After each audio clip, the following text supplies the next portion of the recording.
was Sally. Confused, I wondered why she would be calling him.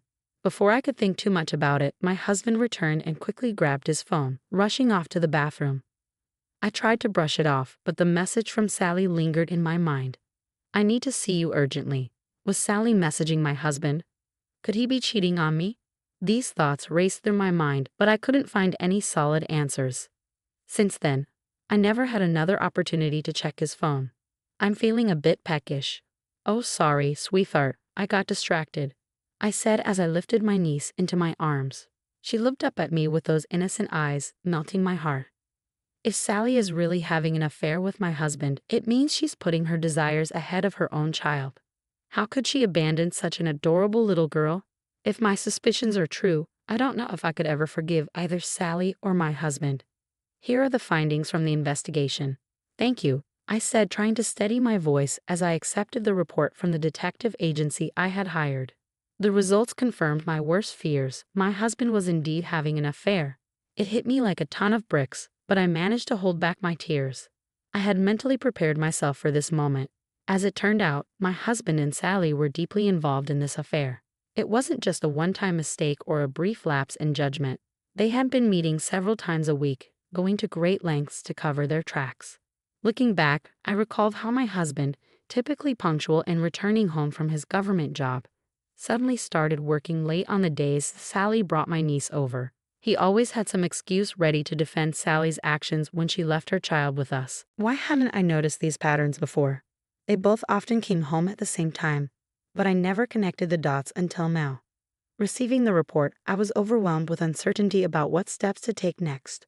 Should I confide in my parents or confront both of them? But before anything else, my niece came to mind. You're having an affair, aren't you? I confronted my husband abruptly, catching him off guard.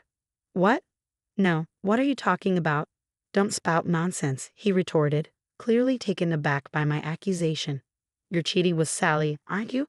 I pressed, my certainty leaving him visibly flustered, his eyes darting around as if searching for an escape from the truth. Too late, I already know everything. Let's get a divorce, I declared firmly, his face flushed with anger at being labeled as the lowest of the low. But as I confronted the reality of my husband's affair with Sally, a cold numbness overtook me. I felt indifferent, detached from the situation. Both Sally and my husband seemed despicable for their betrayal. Despite being entitled to compensation in a divorce court, I couldn't bear the thought of my niece suffering. So I made the decision not to pursue compensation from Sally and to keep the affair a secret from our parents. Let me think about it. It's all so sudden, my husband replied, trying to regain his composure. Reluctantly, I agreed to give him time to process everything. Little did I know, it was a mistake. The next day, he didn't return home at his usual time.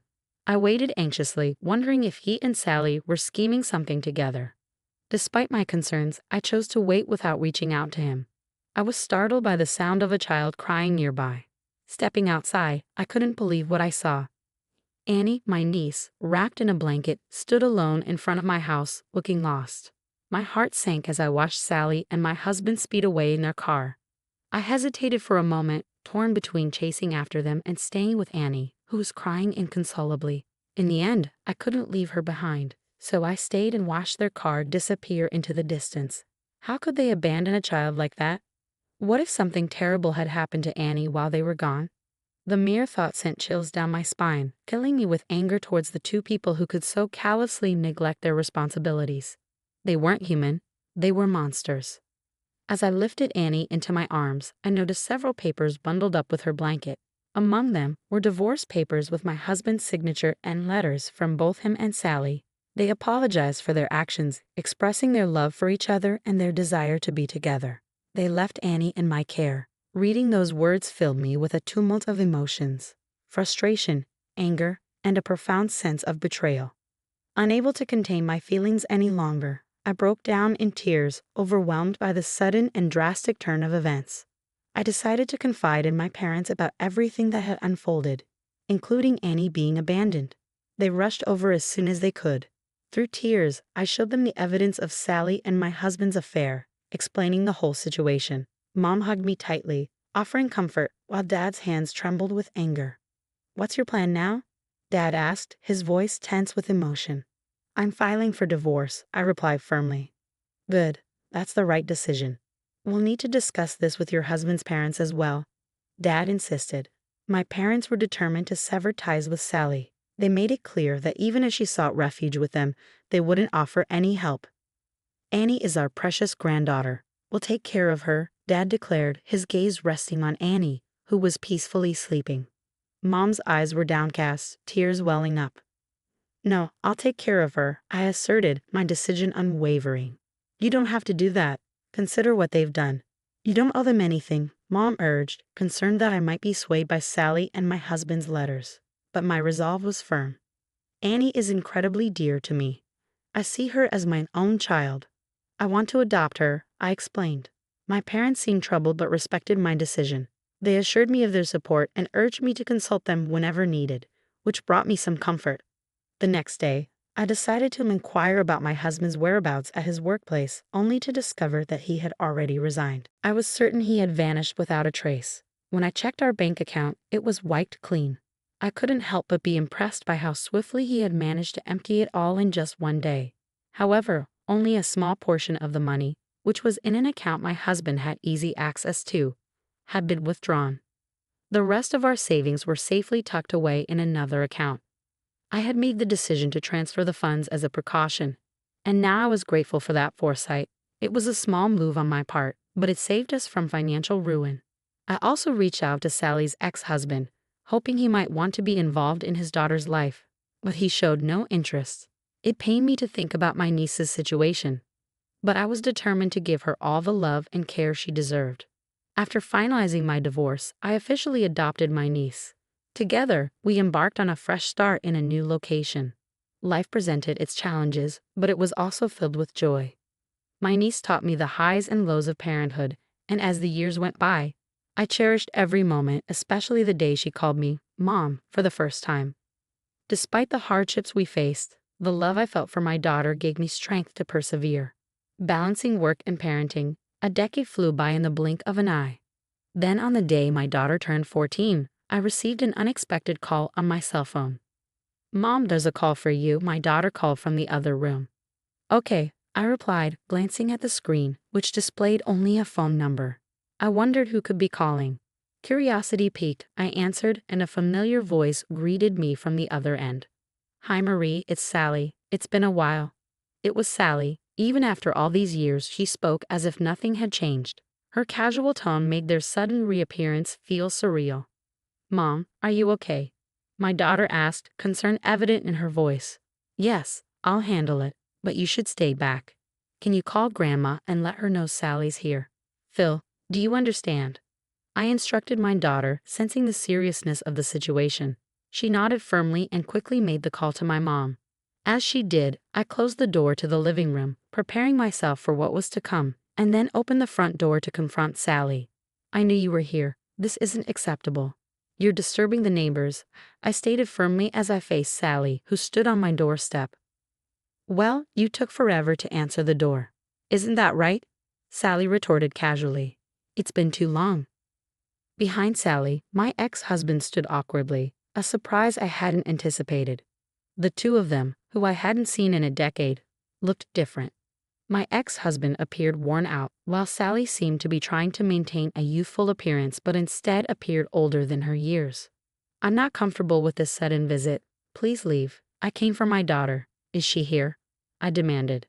Stop. You're not coming in, I interrupted firmly. Why? She's my daughter. If you don't let us in, I'll have to call the police. This is trespassing, Sally argued. What? Sally's irritation at my firm refusal was evident as she raised her voice towards the house. Hey Annie, you're in there, right? Stop this nonsense. Why are you interfering? Do you really think you're her real mom, Marie? You're nothing but a fraud. I'm the one who carried her in my womb and gave birth to her. A real mom is obviously superior. I wanted to retort to remind Sally of her decade-long absence and abandonment of Annie, but I hesitated, considering that my daughter might still harbor some curiosity about her biological mother. With that in mind, I found myself at a loss for words.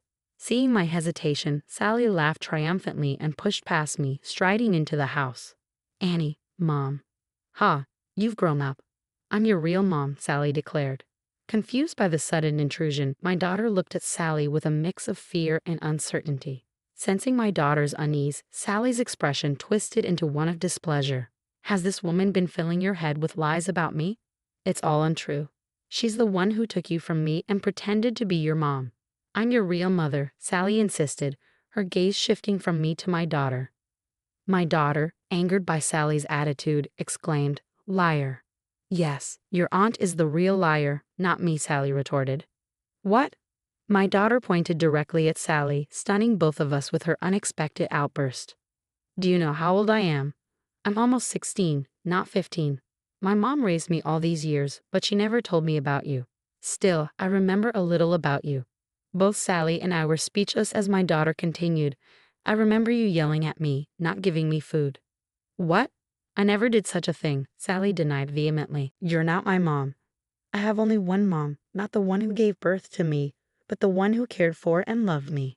That's this mom," my daughter declared, pointing at me with conviction.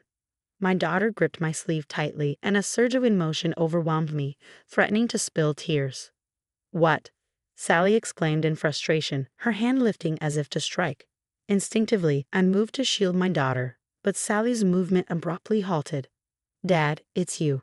My husband had returned without my notice, and he swiftly intervened, grasping Sally's arm and preventing any harm. Informed of the situation, he understood that Sally was the aggressor, while my ex-husband stood bewildered nearby, watching with a sharp gaze. "Are you both all right?" my husband asked calmly, his reassuring presence bringing a sense of relief to my daughter and me. "Yes," we both replied, reassured by the steadiness in his eyes. "You remarried?" My ex-husband, who had failed to intervene in Sally's violence, was taken aback. "That's none of your concern," I responded firmly. "How dare you remarry without me? You left me and vanished after the divorce, remember?" My ex-husband's accusatory tone was met with stern gazes from both my husband and me, leaving him speechless. "What? Marie remarried? Living in this grand house with a husband? This is absurd. I took everything from her. Why does she seem happy?" Sally's voice cracked as she screamed, her disheveled hair adding to her erratic appearance. "These people have treated Mom horribly. My mom is only my mom," my typically reserved daughter passionately defended me. "It's all right. Stay here with Mom. Your parents are here too. We'll sort this out," my husband assured us, his gentle touch steadying me as I realized I was trembling uncontrollably. My husband escorted Sally and my ex-husband outside, their voices filled with nonsensical shouts. "Mom, are you okay?" My daughter's concern was evident in her voice. "I'm sorry. I should have talked to you. I apologize," feeling a pang of regret. "No, it's okay. I never told you either. I remembered my biological parents and thought you might be disappointed. If only I had done the right thing, I wouldn't have made you feel so insecure," my daughter admitted, her words heavy with remorse. "I know you kept silent thinking of me." "Me?" I replied, tears streaming down my face as we embraced each other tightly. Fear, relief, and happiness mingled together as we cried together, the weight of the recent events finally released. Sally and my ex-husband were sternly reprimanded by my husband and parents for their unreasonable behavior. Despite their persistent attempts to reclaim my daughter, their motives were purely self-serving. My daughter's biological father, Sally's ex-husband, had recently passed away, leaving behind a significant inheritance for Annie, his legitimate daughter. Sally and my ex-husband sought to gain control of my daughter in pursuit of this inheritance. Sally, desperate for money, sought refuge at her parents' home, only to be turned away and ostracized. Though my daughter discovered the truth in a painful manner, she bravely accepted it and forged ahead. With the unwavering support of my loving daughter and devoted husband, I realized that family goes beyond blood ties. Our bond is rooted in love and resilience, surpassing any genetic connection. As I prepared breakfast with my daughter on a Sunday morning, I couldn't help but feel overwhelmed with gratitude for our happiness and the strength of our family bond.